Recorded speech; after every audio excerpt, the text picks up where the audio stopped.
But how could she forget our most important secret? When we got home, I sat on the couch and asked casually as she scrolled her phone, "Evelyn, do you remember our biggest secret?" She immediately put her phone down, leaned in to cup her hand over my ear, giggling. "Of course I do." I clenched my fist tight. "Then tell me what it is." She pretended to be mysterious for a second, then said when she saw my serious face, "Dad has a girlfriend outside our marriage. You told me not to tell anyone." I went limp, more sure than ever this girl was not my Evelyn. That gossip was old news. All our relatives already knew our real biggest secret was about her kidney. I sat up all night going over the past few months. Evelyn had started at the local medical university after high school, coming home once a month since it was so close, and I brought her in for regular checks every visit. This time, she'd said she had a critical, time-consuming school experiment, and it had been 6 months since she'd last been home, delaying this checkup. She'd arrived with my favorite snacks and chattered about school like always, so I hadn't suspected a thing until the appointment.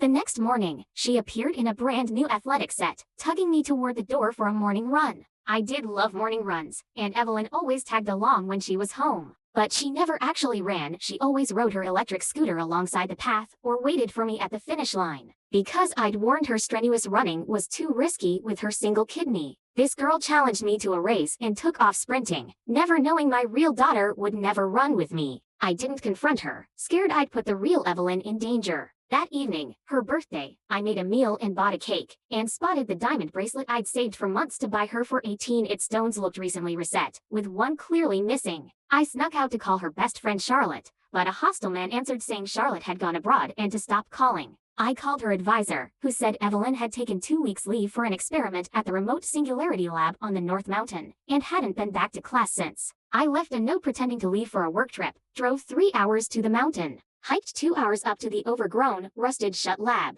and found the missing diamond from her bracelet half buried in the dirt. At a cottage at the mountain base, an elderly woman warned me the lab had been host to eerie, loud cries echoing across the peaks 2 weeks prior, right when Evelyn went silent. Glancing past her, I saw Evelyn's favorite backpack sitting in a pile of potatoes, all her things gone, replaced by sprouting spuds. I grabbed the straps, trembling quietly, and asked where the backpack came from, and if she had ever seen my daughter.